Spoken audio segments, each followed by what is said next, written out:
In this series of videos, we're going to continue our discussion on inheritance and polymorphism in Java.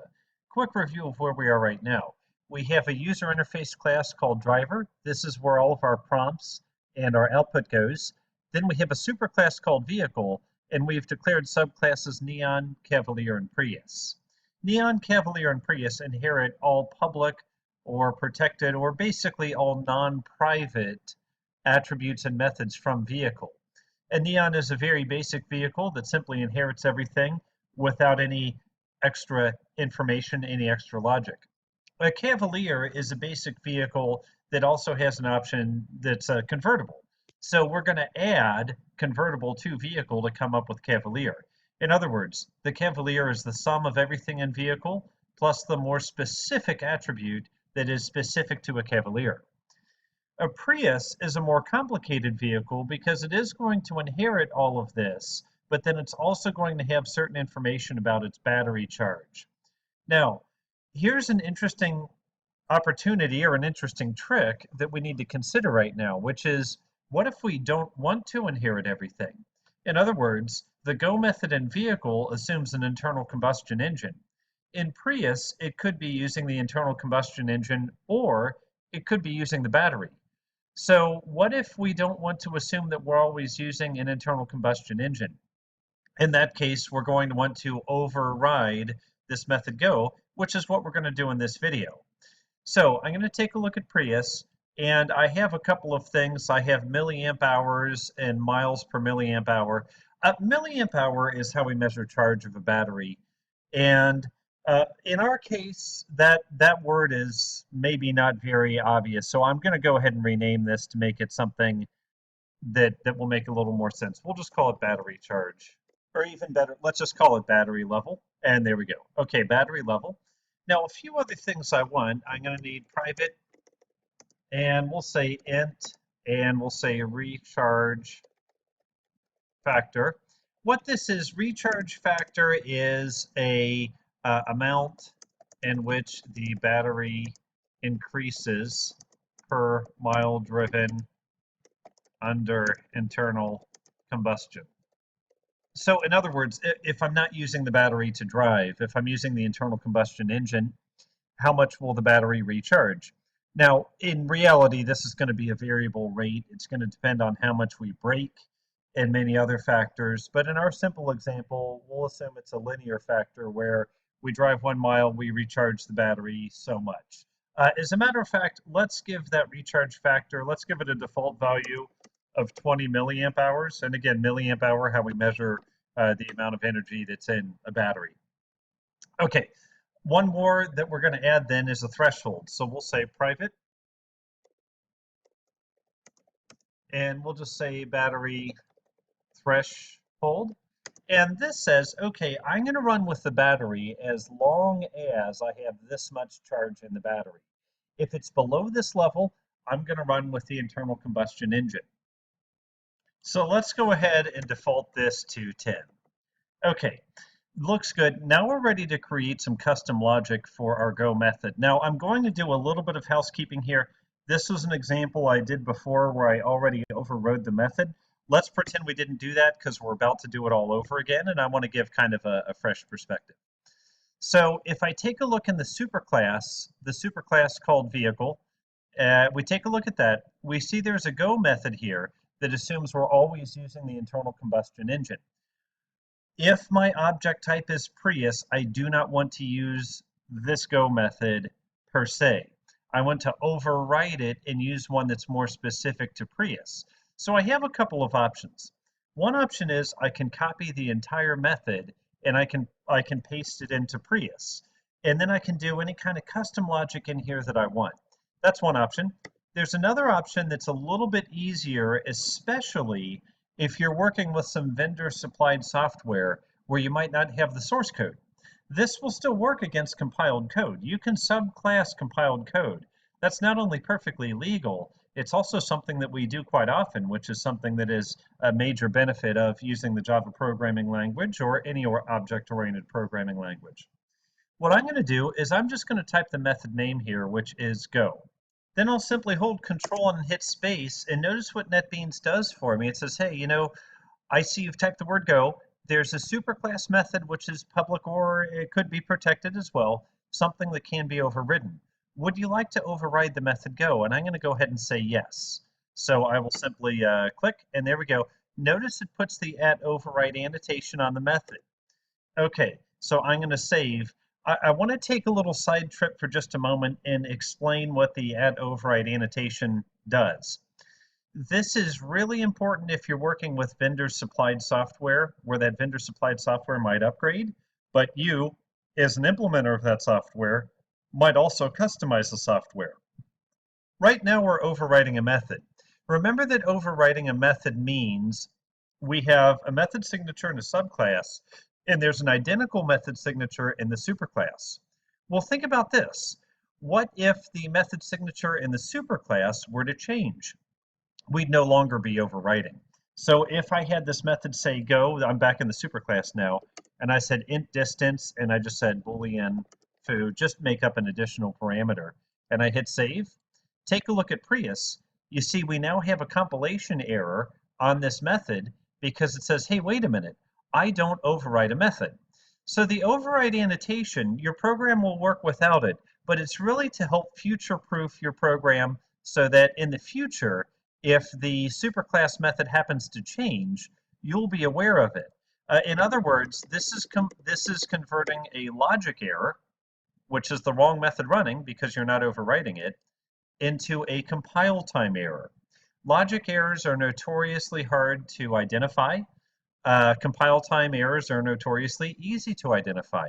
So anytime we can take a logic error or a runtime error, turn it into a compile time error, we're in good shape.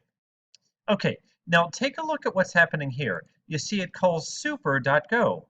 Now what's this thing called super? If I control F and I look for super, I only see 2 instances, but I don't see anything that is declared super. I'm going to comment it out for just a moment, but essentially what that is doing is it's running the logic that is in the go method. Now, if I were to copy this, okay, and paste it from the go method down to Prius, okay, this super call here is essentially doing the same thing as if I were to copy and paste the code itself from that superclass method.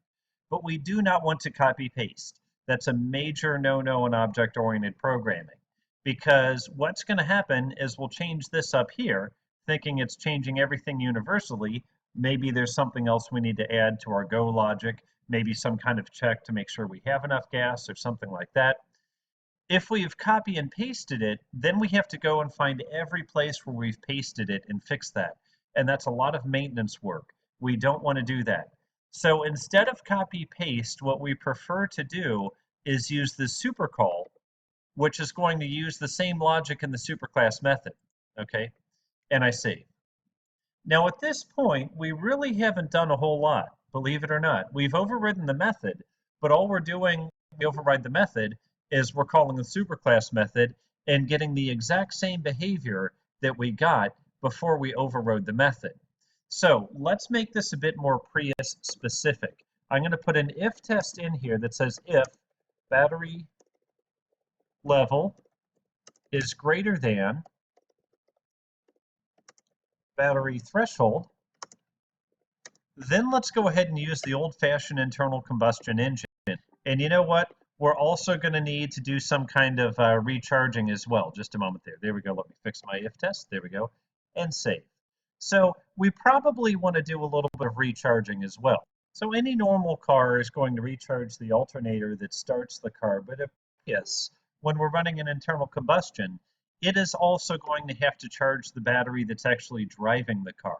So let's put together some kind of recharge rate. We're going to say miles driven divided by recharge factory is the number of milliamps that we're going to use to recharge the battery in the Prius. So we'll comment compute recharge. Okay, I'll say int increased battery charge. And this is another time where I look back and say, you know, really, it might not increase in whole unit numbers. I probably should have used a double, but nonetheless, we'll stay consistent with our int for the moment. So let's say distance divided by recharge factor. And by the way, when I was grading assignments, there are a few cases where I commented on the grade sheet. I said, be sure to use variables that have descriptive names. Don't use variables like m or temp or thing1 or anything like that. We much prefer long variable names if they have to be long as they're descriptive of what they're doing. Because what you'll find is if I use very readable variable names, I need fewer of these inline comments. And inline comments are good, but we can avoid them if we write really descriptive, easily readable code. Now the Java doc, this stuff that's on top of the method, that's more important because we can use some Java doc tools to extract that comment and make documentation out of it, which is quite powerful. Okay, anyway, let's say battery level. We could do it the long way. We could say battery level equals battery level plus increased battery charge. Or if you remember a shortcut we did a while ago, this is equivalent plus equal. That's effectively doing the exact same thing. Okay, now if battery level is better than battery threshold, you know what? Ooh, I see I put that in the wrong order. It should be less than. Yeah, sorry, it should be less than. So if the battery level is less than the threshold, the minimum charge we need to drive, then we're going to go internal combustion. Else, if we have enough power in the battery, then we're going to go with the battery instead. We're going to go with the battery level instead. Okay, so for the else part, we're going to say we're running on the battery. We're going to say int decreased battery charge equals distance divided by miles per milliamp hour. And you see, I honestly, in a variable, I'll rarely abbreviate or use an acronym. Milliamp hour is kind of long, so I went ahead and did it in this case, miles per MAH. But yeah, so try to make descriptive variable names. Okay, battery level minus equals decreased battery charge. So in other words, did I misspell it upstairs? Decreased. There we go. Decreased battery charge. There we go, like so. So in this case, we're consuming some of the battery charge to drive. We're not consuming any gasoline. We're just consuming the battery charge. Okay, so I'll put a comment up here that says decrease the battery charge by the amount consumed.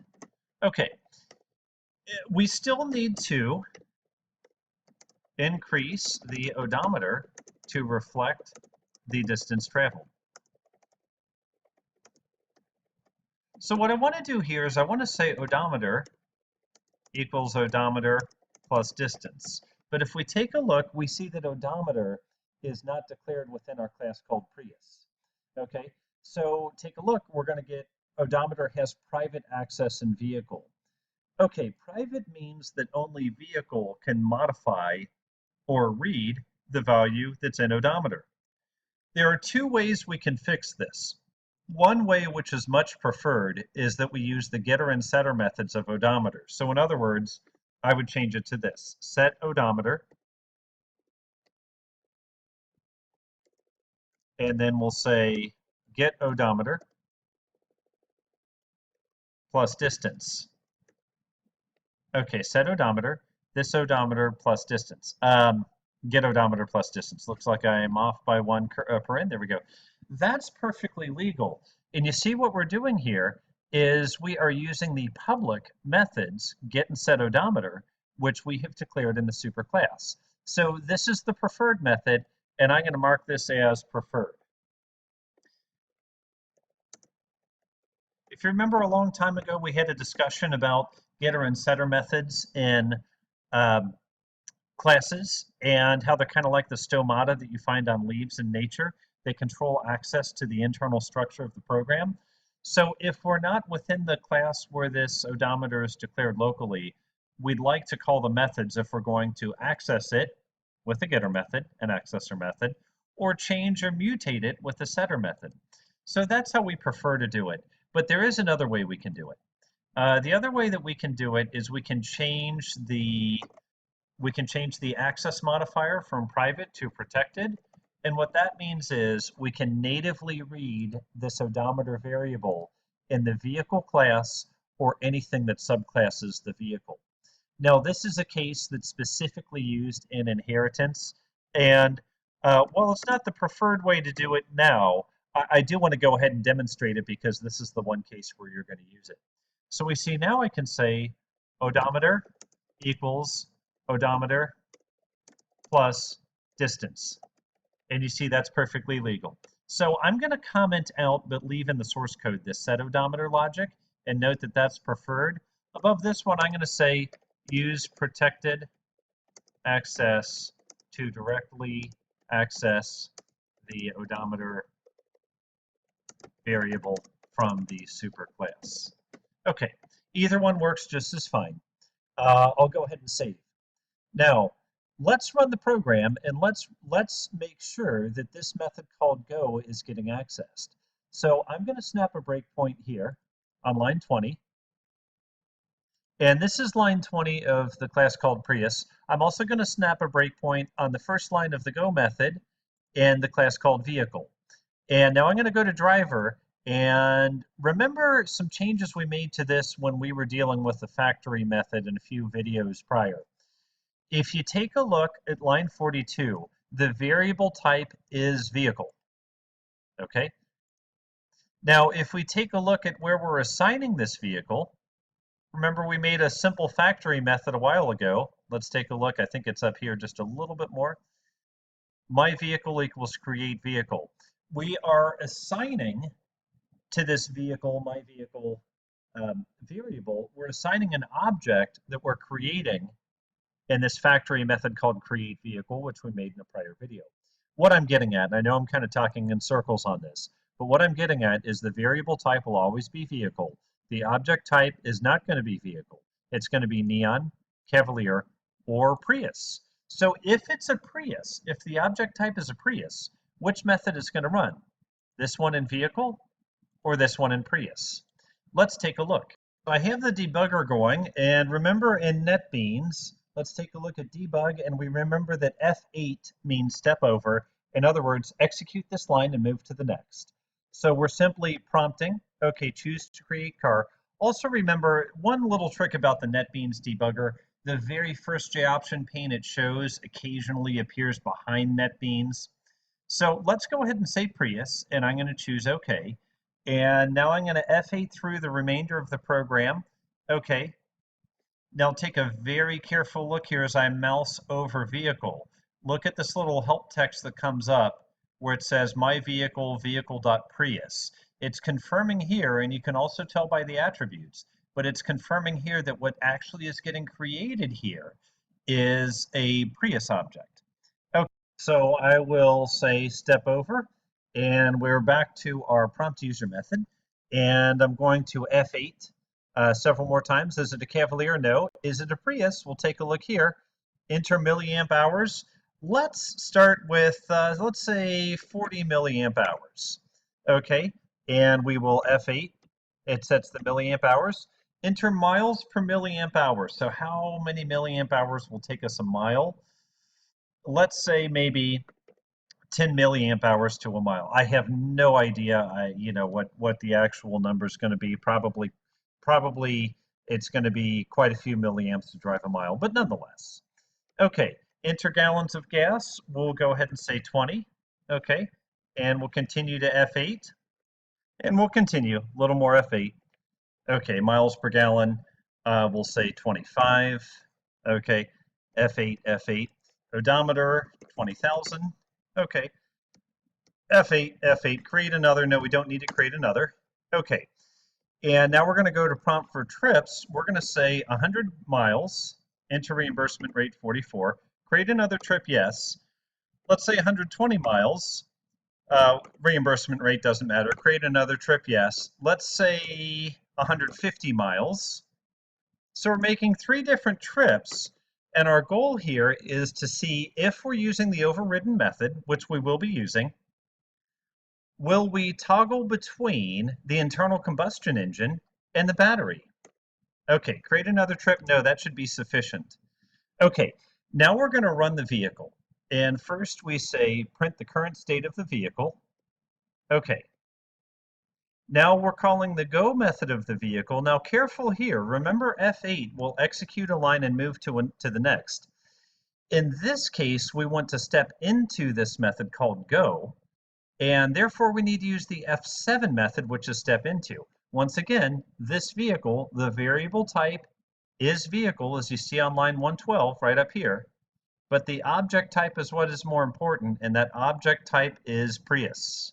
So let's go ahead and choose F7, but what I want you to ask yourself now, when I step into the go method, which tab is going to light up? Is it going to be the vehicle, or is it going to be the Prius? In other words, is it going to be the variable type, or is it going to be the object type?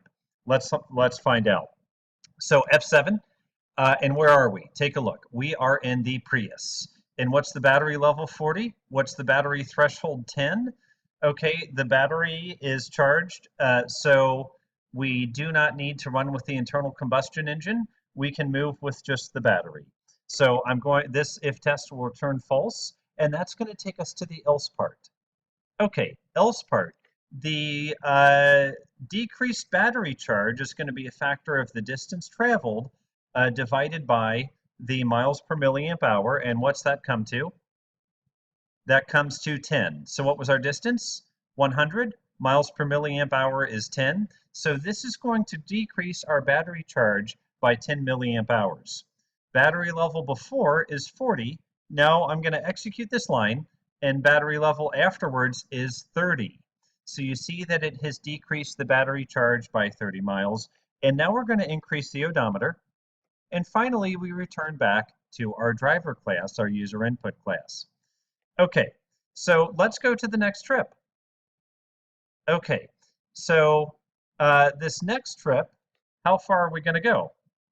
I think that this trip, I think we did 100 and then like 120 and 150, something like that. Well, let's go ahead and jump in here, F7. Once again, you see that we are in the Prius's method. Okay, and what's the battery level right now? The battery level is 30. The battery threshold is 10.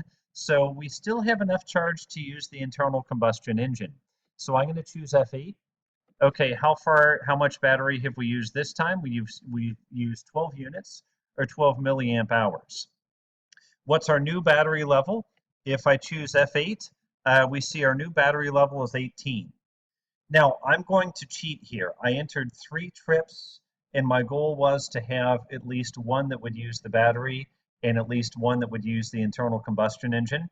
At this point, I've gone from a battery charge of 40 to a battery charge of 18, and I only have 1 trip left. The problem is 18 is still greater than 10, so if I were to run the 3rd trip right now, it would still use the battery.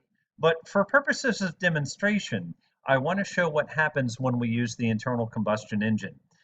So what I'm going to do is I'm going to change that battery level while I'm running, and I will tell you this is absolutely positively one of the best reasons to use the debugger is you can do this what-if analysis. While the program is running, you can change its internal variable values and see what would happen in that case. So I'm going to cheat here and take a look at this. I'm just going to knock the battery down to a charge of 8. Maybe I left the door open too long or something like that. I'm going to go ahead and knock the battery charge down to 8. And now let's go ahead and go back to driver and let's run our 3rd trip. So far we've run 2 trips, both using the battery. Now let's run the 3rd. Okay, 3rd trip. Okay, the 3rd and final trip, we're going to call the go method, and I'm going to choose F7, and this is going to look a little bit familiar. So I choose F7, and now what's battery level? Well, remember I cheated and I knocked battery level down to 8. And that's not really cheating. We're really just using the debugger to take a look at all of our cases and make sure that they work. Is a battery level of 8 less than the threshold of 10? Yes, it is. That means our battery is getting too low and it's time to use the internal combustion engine. Now look very closely. I'm in the class called Prius, but I'm calling super.go. So when I choose F8, and then I choose F7, what's going to happen now? Remember, F7 in NetBeans means I'm on a method call. I want to step into that method and see what it's going to do. So when I step into this go method, where is it going to go? Watch the tabs across the top closely. I choose F7 and take a look. We're in vehicle, reusing the logic, reusing that investment that we've already made. So I'm going to step through this. It's going to run as it does for a Cavalier and a Neon, because at this point we're consuming gasoline. And then I step back and take a look where I am now.